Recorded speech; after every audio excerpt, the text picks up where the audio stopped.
맹인된 사람을 예수님이 고치시는 이야기입니다. 요한복음의 7가지 표적 중 6번째 표적의 사건입니다. 사람들이 본문의 내용들을 다 알고 계시기에 그 내용보다는 이 본문에 얽힌 또 궁금한 것 중심으로 주로 이야기를 나누도록 하겠습니다. 이 본문이 많은 이들에게 오해를 낳기도 하지만 이 본문으로 인해 많은 이들이 살아갈 힘을 얻고 용기를 얻었다고 말하는 본문이기도 합니다.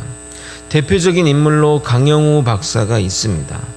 아버지가 돌아가신 지 얼마 안 된 때에 14살인 강영우 박사는 축구를 하다 눈에 공을 맞아 실명을 하게 되었고, 그 소식을 들은 어머니가 그 소식에 놀라 쓰러져 돌아가시면서 고아가 되었습니다.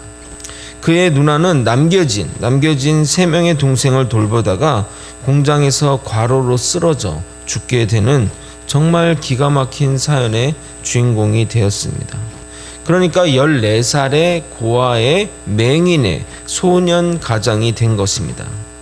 그는 눈을 고치기에 치유 집회나 이런 곳을 쫓아다녔는데 다른 사람들은 다 고쳐줘도 자신의 눈은 고쳐지지 않자 좌절하여 생을 포기하려고 하였는데 그 순간 교회에서 이 요한복음 9장의 설교를 듣고 인생의 전환점을 맞게 됩니다. 이와 같이 요한복음 9장은 많은 장애를 가진 이들에게 희망의 메시지가 되었습니다. 오늘도 이 본문의 내용을 이런 깊게 다뤄보도록 하겠습니다. 여러분이 갑자기 사고로 장애를 얻어 시각을 잃게 되었다고 생각하시면 정말 아마 막막하실 것입니다. 그러나 오랜 시간이 걸리더라도 시각장애인 교육과 다양한 도움 기구를 통해 어려움을 극복할 수 있습니다. 왜냐하면 눈에는 안 보이지만 소리를 통해 우리가 기존에 들어왔던 그것들을 상상을 가능하기 때문입니다. 예를 들어 이렇게 할 수 있습니다. 차가 온다 하면 그 상황을 이해하지 않습니까? 눈을 감았더라도 지금 차가 온다 하면 자연스럽게 이쪽으로 가거나 이렇게 행동을 하게 되는 겁니다. 근데 날 때부터 소경인 사람은 그 인식 자체가 존재하지 않기 때문에 빨간색이다면 우리는 딱 눈 감아도 빨간색이면 딱 그려지는 모습이 있잖아요. 근데 이런 인식 자체가 존재하지 않기 때문에 이 교육부터 난관의 연속입니다. 예를 들어 여러분에게 제가 어떤 미지의 물체를 설명한다고 생각해 보십시오. 눈을 감고 들으셔도 좋습니다.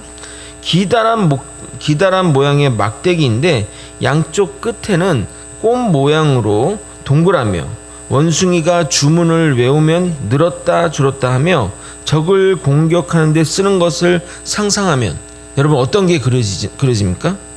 바로 이 모습, 여의봉을 든 원숭이의 모습이 생각이 날 겁니다.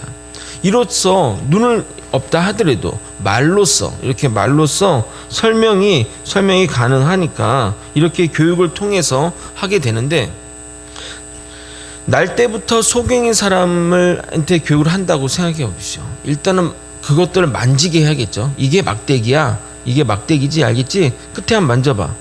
이게 끝에 뭐가 있잖아. 요게 꽃 모양으로 되어 있는 거야. 이게 꽃이다. 라고 등등. 정말 생각만 해도 가르치려는데 막막하지 않습니까?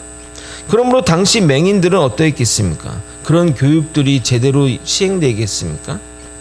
거기다가 그 당시의 사람들의 인식은 죄의 결과가 병으로 나온다고 생각했습니다. 여러분에게 한번 물어보겠습니다.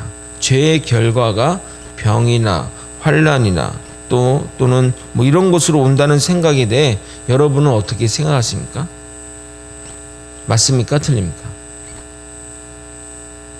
기본적으로 맞습니다. 기본적으로 모든 병과 죽음과 질병과 죄악들은 아담이 범죄함으로 생겨난 것이고 에덴 동산에 있을 때는 없던 것들입니다. 그러므로 모든 악한 것, 모든 병, 모든 환난들은 죄의 결과입니다. 그런데 여러분 잘 들으시기 바랍니다. 이것이 더 중요합니다. 이 모든 환난과 죄악과 또 이런 것들이 본인의 죄로 인해 생긴 것은 아니라는 겁니다. 제자들과 마찬가지로 사람들은 그 사람의 불행의 원인을 그 사람에게서 원인을 찾으려고 했습니다. 일정 부분 맞습니다. 예를 들어 우리가 뭐 술과 담배를 막 과하게 하면은 당연히 그것으로 인해서 병이 생기는 것처럼 말입니다. 그러나 모든 병과 환난과 어려움이 그 사람의 죄로 인한 것이 아니라는 것이 중요하다는 겁니다. 왜냐하면 다른 사람의 죄악이 이 선한 사람에게 미칠 수 있기 때문입니다. 여러분, 아벨이 죽었죠. 최초의 살해를 당한 사람이지 않습니까? 아벨이 악해서 죽었습니까? 아벨의 나쁜 죄 때문에 아벨이 죽었냐 이 말입니다. 가인의 질투와 죄악으로 인해 아벨이 죽은 겁니다. 아벨은 의인이며 주님이 인정한 사람인데 말입니다. 요셉과 다니엘은 그의 죄악 때문에 그가 고난을 당했습니까? 아닙니다. 다른 이들의 욕심이, 다른 이들의 죄악이 그들을 받은 겁니다. 우리가 살면서 그런 일도 있죠. 우리가 뭐 잘못된 사장이 적당하게 제대로 건물 건축하고 했어야 되는데 부자재나 이런 거 하니까 건물이 무너지고 하는 거 아니겠습니까? 다른 사람들의 죄악과 뭐 이런 것들이 그 엄한 사람들이 피해를 보게 되는 겁니다. 그런데 우리는 암암리에 이런 사고방식을 가지고 있습니다. 그 사람의 불행이 그 사람에게 원인이 있다는 생각 말입니다. 이러한 생각들은 철저한 무속신앙적인 생각이며 인과응보적인 생각입니다. 무슨 안 좋은 일이 생기면 그래, 천벌을 받은 거지, 또 뭔가 죄로 인해 그렇게 된 걸 거야 라고 일반적으로 우리는 생각한다는 겁니다. 과거 사역하는 교회에서 어떤 분이 계셨는데 뭐 자세한 내용은 좀 말씀드리긴 좀 그렇지만 사역자에게 조금 못할 짓을 했는데 그분이 갑자기 급성암으로 돌아가게 되는 일이 벌어졌습니다. 그래서 그러면 어떤 일이 벌어지겠어요? 당연히 암암리에 저주를 받은 거라는 소문이 돌았고 말하기 어려운 주제이다 보니 쉬쉬했는데 또 그런 소문들은 또 빨리 퍼지지 않습니까? 뭐 그래서 그랬대, 그런 것 같아, 뭐 이런 식이 됐지 않습니까? 근데 그 이후에 문제가 생기게 되었는데 무슨 문제냐면 사람들이 병이 걸리면 같이 성도들이 기도하고 그것을 위해 나아가야 되는데 병이 걸려도 사역자를 포함해 누구에게도 말을 하지 않는 일이 벌어지게 된 겁니다. 내가 병에 걸렸다면 사람들이 그렇게 생각하니까 혹시나 내가 뭐 죄 때문에 생긴 거라고 생각하기 때문에 아무도 자기의 병을 알리지 말라. 뭐 이게 이제 어떤 그런 것들이 되었다는 겁니다. 병이 발병하면 누구보다 위로받고 또 함께 기도하며 하나님의 놀라운 역사를 발해야 하는데 병이 걸리면 시시하는 분야기니 뭐 도대체 사역이 제대로 되겠습니까? 그 사람의 죄와 그 사람의 병에는 인과관계가 없습니다.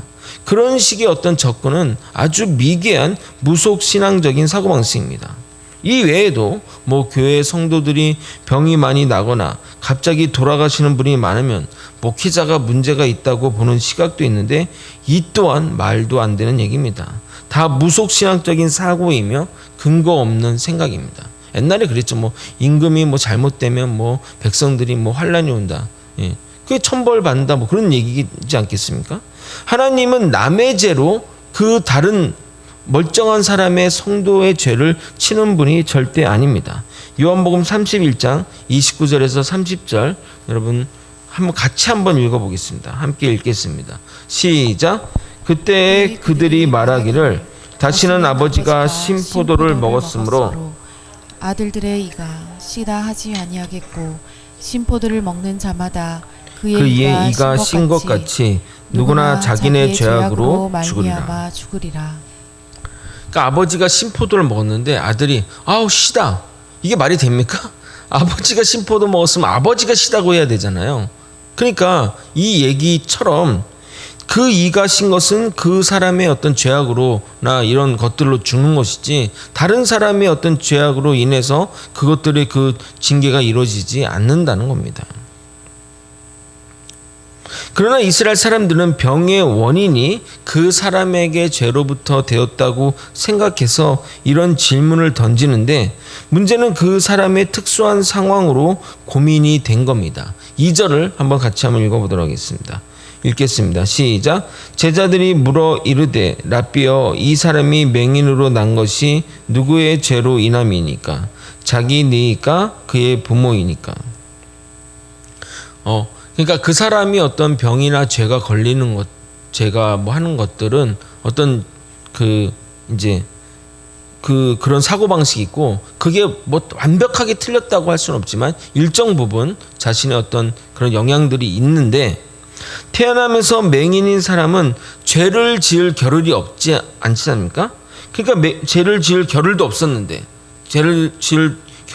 맹인이 되었으니 이 사람에게 원인을 찾아야 된다면 찾아야 되는지, 아니면 부모에게서 찾아야 하는지에 대한 질문입니다. 만일 이 사람으로부터 죄가 있다고 하면 이 사람은 뱃속에서 죄를 지은 거죠. 아니, 뱃속에서 죄를 지어봐야 얼마나 죄를 짓겠습니까? 뱃속에서 엄마 발을 찼다고 그게 큰 죄라고 맹인이 됩니까? 그건 아니지 않습니까? 그러니까 이 질문의 의미는 뭐냐면, 결국 부모의 죄 때문에 이 사람이 맹인으로 태어난 것이 아니냐라는 질문인 겁니다. 이에 대해 예수님은 이렇게 답을 합니다. 그 3절을 유진 피터슨 목사님이 쓰신 그 메시지 성경으로 읽어드리도록 하겠습니다. 가장 이 글을 정확하게 번역했기 때문입니다. 예수께서 말씀하셨다. 탓할 사람을 찾으려고 하니 너희의 질문이 잘못되었다. 이 일에 그런 식의 인과관계는 없다. 차라리 너희는 하나님께서 어떤 일을 하시는지를 주목해 보아라. 그 사람이 맹인된 것과 그 사람의 죄와 또는 부모의 죄와는 관계가 없다고 명확하게 말하고 있는 겁니다.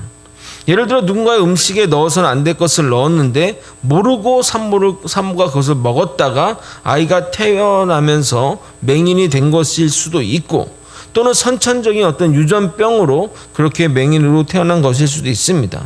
원인은 있겠지만 이들의 죄악과는 상관없다고 명백하게 말씀하신 겁니다. 그러면서 예수님은 원인에게 집중된 사람들의 시선을 그 사람을 향한 목적으로 돌리게 됩니다. 원인을 찾는 것은 과거 지향적이고 책임 소재를 추궁하는 것이며 결국 유익할 것이 없는 것입니다. 물론 우리가 과거의 잘못을 잘 고쳐서 미래를 유익하게 한다면 의미가 있겠지만, 대부분 이런 잘못들은, 이런 논쟁은 잘잘못을 따져서 논쟁하고 판단하는 것이 대부분입니다. 그럼 뭐 부모의 죄라고 하면 어떻게 했어요? 그 부모가 잘못했어. 판단하고 정죄하는데, 정죄한다고 해서 그 애가 눈이 뜨입니까? 아니면 그 애가 잘못했다고 한다면 또 그거에 대해서 저 애가 얼마나 참 악한 운명을 태어났길래 뭐 이렇게 판단하고 하지 않겠냐, 이 말입니다. 잘잘못을 따져서 그 사람의 눈이 떠진다면 그것을 논하며 밝히 아는 것이 의미 있겠지만, 맹인이란 사실은 추호도 변함이 없을 것이기 때문입니다. 그러므로 하나님이 어떻게 이끌어 가실지를 주목해야 하는 겁니다. 아직 해결할 문제가 하나 더 있습니다. 하나님의 도구로 쓰임받는 것은 참 감사하지만, 그렇다고 맹인으로 태어나고 싶은 사람은 없을 것이기 때문입니다. 본문의 문장을 따르면 하나님의 일을 위해 그 사람이 맹인으로 태어난 것으로 여겨지기 때문입니다. 그러나 그것도 잘못된 생각입니다. 기독교는 절대로 운명론 또는 숙명론이 아닙니다. 기독교의 그것들을 예정론이라 하는 이유가 여기에 있습니다. 그가 맹인으로 태어난 것은 원인이 있겠지만 그 사람의 죄와 또는 그 부모의 죄와 상관없듯이 하나님과도 상관이 없습니다. 그런 인과관계를 논하지 말고 하나님이 그를 어떠한 인생으로 이끌고 갈지를 우리는 관심을 가져야 한다는 겁니다. 과거에 매이지 않고 미래를 바라보아야 하며 원인을 따지지 않고 그 사람을 향한 하나님의 계획에 우리가 집중해야 되는 겁니다. 그러므로 예수님은 원인에서 목적으로, 과거에서 미래로 시선을 돌리게 한 것입니다. 강영호 박사는 요한복음 9장 이 본문을 가지고 설교 말씀에 감동받은 이후에는 이런 치유 집회를 다니면서 막 자신의 눈을 나으려고 하기보다 그 이후에는 점자를 배워 대학 진학을 목표로 하고 공부에 매진하게 되었습니다. 그때 자원봉사자로 왔던 여대생의 도움으로 공부할 수 있었는데 그 사람이 나중에 강영호 박사의 아내가 된 서근옥 여사였습니다. 결국 강영호 박사는 연세대를 입학했고 차석으로 졸업했고 또 주변 지인들, 교회 분들이나 이런 그 사람들의 도움으로 미국으로 유학길에 올라 피츠버그 대학교에서 교육학 박사 학위를 받음으로써 한국인 최초 맹인 박사가 되었습니다. 이후 강영호 박사는 아버지 부시 대통령에게 발탁되어 백악관 국가장애위원회 정책차관보로 지명이 되어 국회에서 승인하는 슈퍼 공무원이 동양인 최초로 되어 미국의 전 장애인의 복지를 책임지는 역할을 감당했습니다. 그리고 그분의 두 아들도 장성하여 아버지의 눈을 고치겠다고 기도하던 큰아들은 안과 의사가 되었고 둘째 아들은 오바마 대통령 때 백악관 선임 법률 고문으로 일하였다고 합니다. 강 박사는 유엔 세계장애위원회 부위원장, 사회복지법인 국제교육재활교류재단의 회장으로 일했으며 1995년에는 루즈벨트 국제 장애인상을 창설을 주도하는 등 장애인들의 사회참여 확대를 위해 헌신했습니다. 세계를 무대로 장애인의 권리를 수호하는 대변인이자 작가, 연설가인 강영호 박사는 2012년 췌장암으로 소천하면서 자신의 전 재산을 기부했고 그 아들들도 아버지의 뜻을 따라 재산을 함께 기부하면서 이런 아름다운 인생의 마무리를 하게 됩니다. 그의 책 내 눈에는 희망만 보였다는 글에 보면 이런 글이 있습니다. 하나님께 제가 어릴 적 눈을 고쳐달라고 해서 만일 하나님이 고쳐주셨다면 누나의 뒤를 이어 공장에 들어가 집안의 생계를 책임지는 역할을 했겠지만 눈을 고쳐주지 않음으로 인해 미국에서 가장 영향력 있는 장애인 정책가가 되게 해주셨다면서 이 장애가 축복이라고 고백하였습니다. 하나님이 우리를 위해 앞으로 하실 일들을 기대하며 살아가는 저와 여러분이 되시길 예수님의 이름으로 소망합니다. 말씀을 정리하겠습니다. 병과 환난과 고난은 인간의 죄로 인함이지만 그 고난과 환난과 질병을 당하는 사람과의 인과관계는 알 수가 없습니다. 우리는 그런 시선으로 상대방을 보아서는 안 됩니다. 그것은 그 사람을 2번 죽이는 일입니다. 세상은 그렇게 보더라도 우리 크리스찬들은 그 사람을 그렇게 보아서는 안 된다는 겁니다. 긍휼한 시선으로 예수님의 시야로 예수님의 마음을 품고 그 사람을 감싸 안고 보듬어 안아야 하는 겁니다. 예수님은 병자나 장애를 갖고 태어난 사람들에 대한 그런 시선을 향해 인과관계 없음을 선포하며 그럼에도 그 사람을 하나님이 어떻게 이끌고 갈지를 주목해 보라고 말씀하십니다. 과거가 아닌 미래를, 원인이 아닌 목적을 향하라고 말씀하시는 겁니다. 우리가 과거에 매이고 원인에게 매몰된다면 문제 해결은 요원하며 해결이 된다고 할지라도 더 나은 미래가 보장되는 것이 아님을 아셔야 합니다. 과거가 어떠한다 할지라도 주님이 우리 삶을 어떻게 이끌갈지를 주목하며 주님께 붙들린 자의 삶을 살아갈 때 우리의 인생은 놀라운 일들로 가득하게 될 것입니다. 우리의 지금의 선택이 앞으로의 미래를 결정하게 되는 겁니다. 항상 이 사실을 잊지 않고 빛 대신 주님을 따라가는 저와 여러분이 되시길 예수님의 이름으로 소망합니다. 기도하시겠습니다. 하나님은 우리의 삶을 인도해 가시는 분이십니다. 우리의 과거가 어떠했을지라도 우리의 과거의 어떤 상황이 어떠했을지라도 주님께 붙들린 자는 주님이 붙들어 간다는 것을 믿고 오직 빛 대신 주님만 바라보며 나아가는 우리가 되게 도와주시옵소서. 그러한 것을 못 보는 주님이 빛 대신 주님을 못 보는 것이 진짜 맹인임을 깨닫게 도와주시옵소서. 볼 수 있으나 볼 수 없는 것이 맹인임을 우리가 명백히 깨닫게 하여 주시옵소서. 사랑이 많으신 예수 그리스도 이름 받들어 기도 드립나이다. 아멘. 주기도문으로 예배를 마치겠습니다. 하늘에 계신 우리 아버지여, 이름이 거룩히 여기